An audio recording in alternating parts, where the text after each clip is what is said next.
사랑하는 성도 여러분, 한 주간도 말씀 안에 거하시며 편안하신지요? 오늘은 올해 들어 마지막 주일인 지난 12월 27일 주일에 주신 미가서 7장 18절부터 20절 주와 같으신 분은 없습니다라는 제목의 말씀을 옐로스톤 국립공원에서도 정말 다양한 간헐천을 갖고 있는 비스킷 베이신 트레일에서 말씀의 산책을 진행하도록 하겠습니다.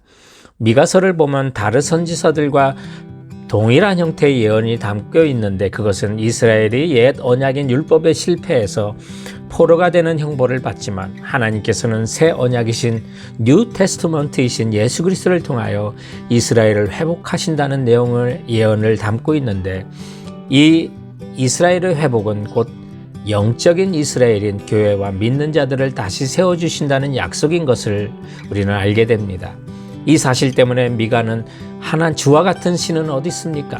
주님은 우리의 죄악과 우리 남은 자의 허물을 사유하시고 인애를 기뻐하심으로 진노를 오래 품지 아니하신다고 감격하며 고백했는데 우리도 또한 그런 고백을 좀 했으면 좋겠습니다. 미가 선지자는 하나님을 향해서 주와 같은 신은 어디 있습니까? 라고 고백하는데 사실 미가 선지자의 이름의 뜻이 바로 이것입니다. 주와 같은 신은 어디 있습니까? 우리도 엄청난 코로나19 팬데믹의 재앙을 만난 올해 마감하면서 그러나 그 환경 가운데서도 주와 같은 분은 없습니다라고 고백할 수 있음을 본문을 통해서 배워봤으면 합니다. 미가가 이런 고백을 한 것은 1절에 보면 그의 삶에 원하는 열매가 없어도 이런 고백을 했다는 것입니다.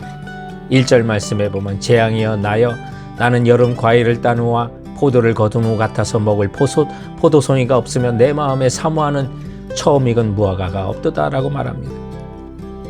이 미가 선지자는 하나님의 메시지를 전하고 회개토록 그 백성이 주께 돌아오도록 하는 사명을 맡았는데 미가에게는 그 열매가 없었습니다. 이건 진짜 과일 열매가 아니라 영혼의 열매, 회개의 열매죠. 근데 그 당시 지도자들, 백성들은 여전히 완고해서 세상을 향해 나갔고 하나님을 외면했습니다. 그래서 선지자는 나의 삶에 열매가 없다고 나는 재앙을 만난 자라고 한탄을 했습니다. 우리도 지난 1년을 돌아보면 우리가 원하는 삶의 열매가 없고 소득과 결과가 없을 수도 있습니다. 그럼에도 불구하고 우리도 미가처럼 주와 같은 분 없습니다라고 고백할 수 있다는 사실을 기억해야만 합니다. 또한 2절과 6절에 보면 미가에게는 사람과 세상에 끝없이 절망했다는 사실 기억하십시오. 미가는 하나님의 공의와 사랑에서 멀어진 사람들로 인하여 실망의 나날을 보냈습니다. 그것을 2, 3절을 통해서 알 수가 있죠. 심지어 믿는 사람과 은혜 받았다고 하는 교인들 사이에서도 우리는 상심할 수 있다는 것을 본문 4절에서도 알 수 있습니다.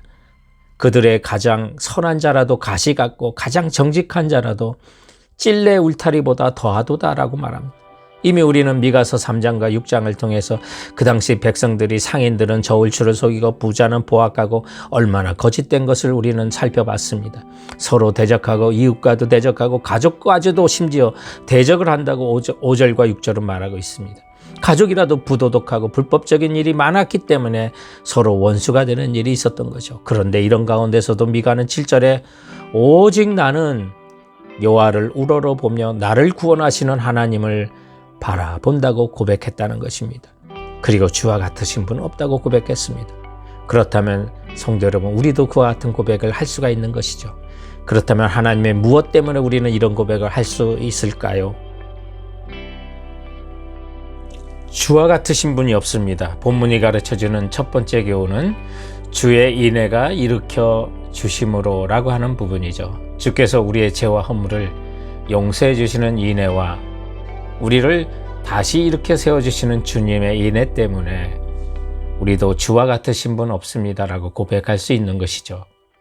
미가도 8절에 보면 나는 엎드러질지라도 일어날 것이요 어두운데 앉을지라도 여호와께서 나의 빛이 되실 것임이라고 합니다. 믿는 사람도 넘어지죠. 미가도 넘어진다고 그랬지 않습니까? 누구나 다운될 수 있습니다. 그러나 아주 엎드러지지는 않는 겁니다. 낙다운은데도 낙아웃, KO로 지지는 않는다는 겁니다. 지금 우리 지역과 캘리포니아가 코로나 바이러스로 인해서 낙다운 명령이 내려지지 않았습니까? 그러나 우리는 아주 넘어진 게 아닙니다. 다시 일어설 수가 있는 것입니다. 우리는 어떻게 일어설 수 있을까요? 우리가 우리 죄를 고백하면 은혜와 긍휼에 풍성하신 하나님께서 우리를 용서해 주실 뿐만 아니라 다시 일으켜 세워주시는 인애가 풍성하신 하나님이기 때문입니다. 그래서 미가도 18절에 여호와 하나님 같은 신은 없습니다라고 말하는데, 다른 신과 하나님을 비교하자는 것이 아니라 비교할 수 없는 하나님의 영광된 그 속성을 지금 감사하고 찬송하고 있습니다. 그러나 로마서 9장 27절에 보면 이 은혜도 이스라엘의 뭇자선의 수가 비록 바다의 모래 같을지라도 남은 자만 구원 얻는다고 하지 않았습니까? 남은 자만 구원은 없습니다. 하나님의 인애와 긍휼을 아무에나 베푸는 것이 아니라 그 사실을 받아들이고 택한 자에게만 베푸시는 은혜인 것입니다. 그러므로 우리는 끝까지 주님 앞에 돌아가고 끝까지 믿음으로 사는 자는 주께서 우리를 다시 일으켜 세워주시는 그 은혜를 받을 수가 있는데, 바로 이 은혜를 받기에 2020년을 정리하고 2020년을 새롭게 출발하는 바로 이 시점에 우리에게 더욱더 필요한 거죠. 그러면 우리는 무엇으로 우리의 행실을 깨끗하게 하고 다시 일어설 수 있을까요? 그것은 하나님의 말씀입니다. 성경에 보면 청년이 무엇으로 그 행실을 깨끗하게 하리까? 주의 말씀만 지킬 따름이라고 시편 119편 9절은 말합니다. 카지노의 실내에는 세 가지가 없다고 하죠. 시계, 거울, 창문이라고 합니다. 이 세 가지는 자기 자신을 돌아보게 하는 역할을 하기 때문에, 그래서 더욱더 깊이 도박에 빠져들게 하기 위해서 시계, 거울, 창문이 없다고 말합니다. 우리 인생도 마찬가지입니다. 내 인생을 돌아보지 못하고 남은 시간을 헤아리는 지혜를 갖지 못하면 세상과 물질에 취해 살다가 인생의 종말을 맞이할 수 있는 거죠. 그러나 우리에게는 주님이 주신 거울, 시계, 창문과 같은 주님의 말씀이 있습니다. 지금이 바로 주의 말씀의 기준에서 어디가 벗어났는지를 찾아보고 고치는 시기입니다. 그리고 모든 잘못과 죄와 허물을 인애가 풍성하신 주님께 고백하며 다시 일어나는 우리 모두가 되기를 바랍니다. 주와 같으신 분 없습니다. 본문이 가르치는 두 번째 교훈은 주의 약속이 성실하심으로라고 하는 부분입니다. 우리도 주와 같으신 분 없습니다라고 고백하며 일어설 수 있는 것은 20절에 보면 주의 약속이 성실하심 때문입니다. 그래서 하나님께서는 열조에게 맹세하신 대로 야곱에게 성실을 베푸시고 아브라함에게 인애를 더하시리라고 고백합니다. 하나님께 맹세한 것은, 하나님이 우리에게 또한 약속과 언약하신 것은 주님께서 성실과 인애로 지키고 이루어 주신다는 거죠. 미가는 이 사실 때문에 주님께서 주신 복을 헤아려보기 시작합니다. 엎드려질지라도 일어나게 해주시고 흑암 중에 빛을 보게 하신다고 8절에 고백하고, 9절에는 하나님이 공의를 보고 11절에는 하나님 나라가 다시 이루어지며 주님께서 지경을 넓혀주신다고 고백하는데, 물론 이 지경이 넓어지는 것은 이어지는 12절 말씀에 보면 이방 백성이 죽게 돌아오는 교회 시대를 예언하고 있는 것이죠. 미가가 전한 이 언약의 말씀은 말씀 그대로 역사 속에 다 이루어진 것을 보게 됩니다. 유다 백성이 아수르와 바벨론에서 고향인 이스라엘 땅으로 돌아왔죠. 예수님께서 2000년 전에 이 땅에 오시고 부활하셨죠. 그렇다면 앞으로도 주님이 재림하실 것과 우리에게 하신 모든 언약과 약속은 신실하게 이뤄가실 것을 우리는 믿고, 우리도 미가처럼 주와 같으신 분은 없습니다라고 고백할 수 있는 거 아니겠습니까? 이런 고백이 우리는 지난 주일 작년 송구 영신 예배와 신년 주일 예배 때 교인들이 제출하신 신년 가정 기도 제목이 얼마나 놀랍게 응답됐는지 구체적인 간증을 통해서 확인할 수 있지 않았습니까? 한마디로 하나님은 약속과 언약의 신실하심으로 인도하셨습니다. 그래서 간증해 보면 하나님은 코로나를 통해서도 일하고 계심을 느꼈습니다. 그렇습니다, 성도 여러분. 우리는 그 어느 때보다도 힘들고 어려운 한 해를 지나왔지만, 그리고 사람과 세상의 실망에서도 우리의 죄를 그리고 허물을 용서해 주시는 인의 하나님으로 인해서, 그리고 주님의 약속이 성실하심으로 인해서 우리도 주님과 같은 분 없습니다라고 고백할 수가 있는 것입니다.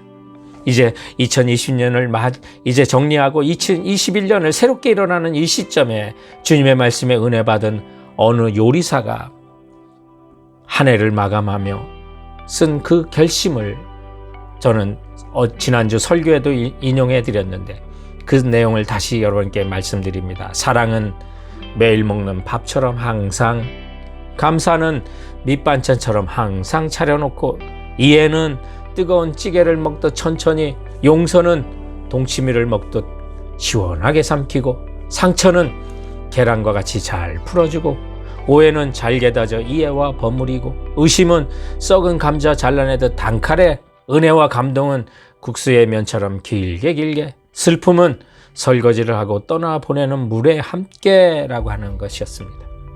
여러분, 그것처럼 2020년을 정리하고 2021년을 소망 가운데 주님과 같은 분 없습니다라고 고백하며 새롭게 출발하는 우리 모두가 되길 주님의 이름으로 축원드립니다. 그럼 성도 여러분, 건강하시고 편안하시기 바랍니다. 감사합니다. 자, 사랑하는 성도 여러분, 지금까지 옐로스톤 국립공원에서 말씀의 산책이었습니다.